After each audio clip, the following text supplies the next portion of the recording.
Shalom, selamat pagi Bapak Ibu Saudara-saudara yang diberkati oleh Tuhan.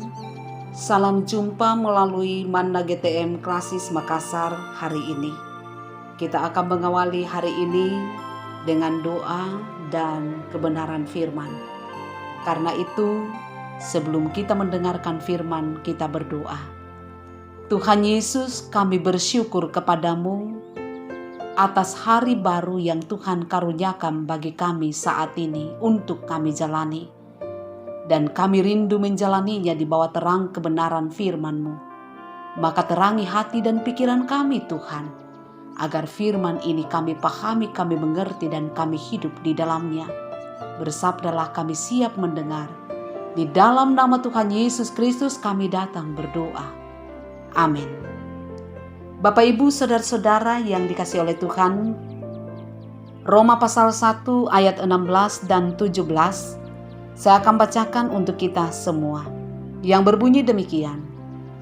Sebab aku mempunyai keyakinan yang kokoh dalam Injil, karena Injil adalah kekuatan Allah yang menyelamatkan setiap orang yang percaya, pertama-tama orang Yahudi, tetapi juga orang Yunani. Sebab di dalamnya nyata kebenaran Allah yang bertolak dari iman dan memimpin kepada iman. Seperti ada tertulis, orang benar akan hidup oleh iman. Amin. Bapak Ibu Saudara-saudara yang diberkati oleh Tuhan. Banyak orang Kristen mengeluh, marah dan bersungut-sungut ketika menghadapi masalah dan penderitaan dalam kehidupan mereka. Bahkan tidak sedikit juga yang kemudian berpaling dari Kristus. Kondisi ini bisa kita lihat di tengah-tengah pergumulan pandemi COVID-19 yang masih terus kita gumuli bersama. Berapa banyak orang Kristen yang masih tetap setia dan berdiri teguh di dalam iman, pengharapan dan kasih ketika mengalami goncangan akibat krisis ekonomi, misalnya terkena PHK, usaha bangkrut, krisis kesehatan, dan masalah dalam keluarga. Saudara-saudara, Rasul Paulus seorang hamba Tuhan yang dipakai Tuhan secara luar biasa. Luar biasa karena hari-hari yang dijalaninya dipenuhi dengan kesulitan, penderitaan, dan ancaman kematian. Namun semuanya itu tidak menyurutkan iman dan semangatnya untuk tetap setia melayani Tuhan sampai akhir hidupnya. Totalitas hidupnya didedikasikan untuk Tuhan, memberitakan Injil. Semua karena apa? Karena keyakinan Paulus akan kuasa Injil Kristus. Kata sebab di ayat 16 tadi menerangkan sebuah alasan mengapa Paulus tidak malu terhadap Injil. Sebaliknya dia justru memiliki keyakinan yang kokoh di dalam Injil. Karena Injil adalah kekuatan Allah yang menyelamatkan orang-orang berdosa. Kabar baik tentang karya keselamatan Allah melalui pengorbanan Yesus Kristus yang telah mati di kayu salib karena dosa-dosa kita, telah dikuburkan dan telah dibangkitkan pada hari yang ketiga. Melalui kematian dan kebangkitan Kristus, Allah menyelamatkan manusia berdosa dari kuasa dosa dan maut. Ini berarti bahwa keselamatan bukanlah hasil usaha atau perbuatan baik kita. Sebaliknya itu adalah anugerah Tuhan melalui iman di dalam Kristus. Ketika kita bertobat, ketika kita berpaling kepada Kristus, maka kita dibenarkan oleh Allah. Apa artinya dibenarkan Allah? Di ayat 17, kata kebenaran atau membenarkan berarti menyatakan bahwa seseorang benar.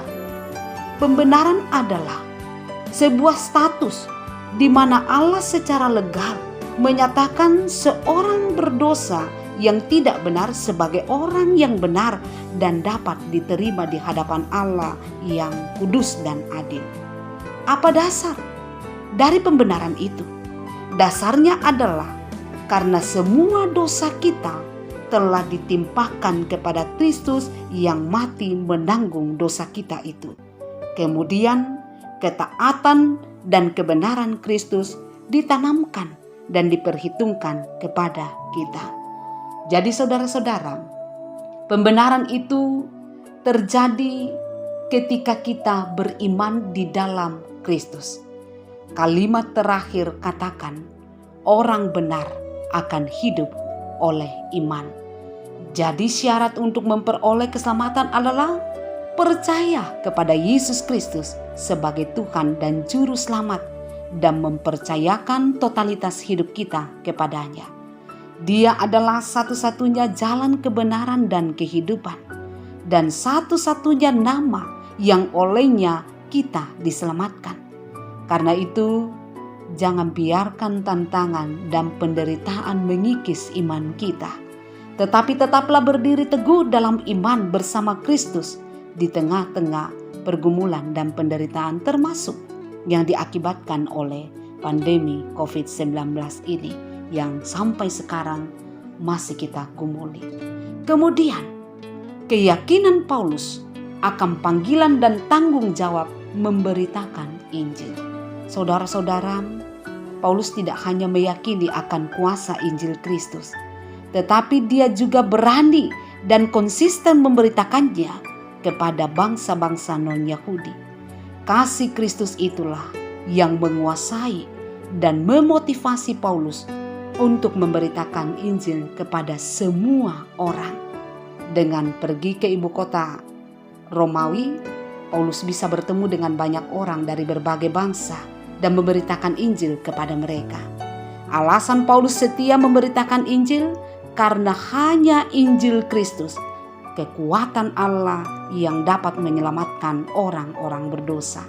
Alkitab menegaskan bahwa semua orang telah berbuat dosa dan telah kehilangan kemuliaan Allah, dan upah dosa adalah maut, namun telah diselamatkan dari murka Allah dan beroleh hidup yang kekal karena Kristus. Dengan kata lain, pemberitaan Injil mencakup kabar baik, yaitu kebenaran Allah sedang dinyatakan melalui karya Kristus. Jadi Injil bukan hanya sekedar informasi dan inspirasi, melainkan Injil adalah kekuatan Allah yang menyelamatkan setiap orang berdosa yang percaya kepadanya. Oleh sebab itu, percayalah dan beritakanlah Injil Kristus dengan berani, kapanpun dan dimanapun. Tuhan memberkati jemaat. Amin. Mari kita berdoa. Terima kasih ya Tuhan, atas kesempatan yang telah diberikan kepada kami untuk mendengarkan kebenaran firman-Mu saat ini. Kiranya firman ini Tuhan mengambil bagian yang terbaik dalam hidup kami, yang menjadi pegangan bagi kami, menjadi pedoman bagi kami menjalani hidup yang diperkenan oleh Tuhan. Ya Bapa di sorga, berkati seluruh jemaat-Mu dalam mengangkat segala tugas, aktivitas, pekerjaan yang Tuhan karuniakan hari ini. Berikan kesehatan yang baik kepada setiap jemaat. Jauhkanlah jemaat-Mu dari segala mara bahaya dan sakit penyakit. Kami percaya pekerjaan yang dilakukan oleh jemaat Tuhan akan menghadirkan berkat-berkat Tuhan di dalam kehidupan mereka. Kami berdoa Tuhan untuk jemaat Tuhan maupun keluarga jemaat yang saat ini sedang menghadapi pergumulan kehidupan. Kalau ada yang sakit, baik mereka yang dirawat di rumah sakit ataupun dirawat di rumah mereka masing-masing, nyatakan jamahan-Mu kepada mereka Tuhan. Pulihkan, sembuhkanlah mereka, karena kami percaya dengan sungguh Tuhan sanggup melakukannya bagi mereka. Ya Bapa di sorga, kalau ada yang bergumul dengan masalah ekonomi, pulihkan pula keadaan mereka. Kalau ada yang lemah imannya, dikuatkan Tuhan. Kalau ada yang sedang berduka, dihiburkan oleh Tuhan. Berkati para hamba-hamba Tuhan di dalam mengemban tugas pelayanan yang Tuhan percayakan, supaya tetap ada sehat, supaya tetap ada setia, mengangkat tugas pelayanan yang telah dipercayakan kepada masing-masing kami. Kami mendoakan pemerintah kami, karuniakan hikmat bijaksana bagi bangsa dan negara kami, karuniakan damai sejahtera-Mu. Ini doa kami Tuhan. Kami percaya Tuhan mendengarkan karena kami datang memohon di dalam satu nama Yesus Kristus, Tuhan dan Juru Selamat kami yang hidup. Haleluya. Amin. Demikianlah Manna GTM Klasis Makassar hari ini. Tuhan Yesus memberkati.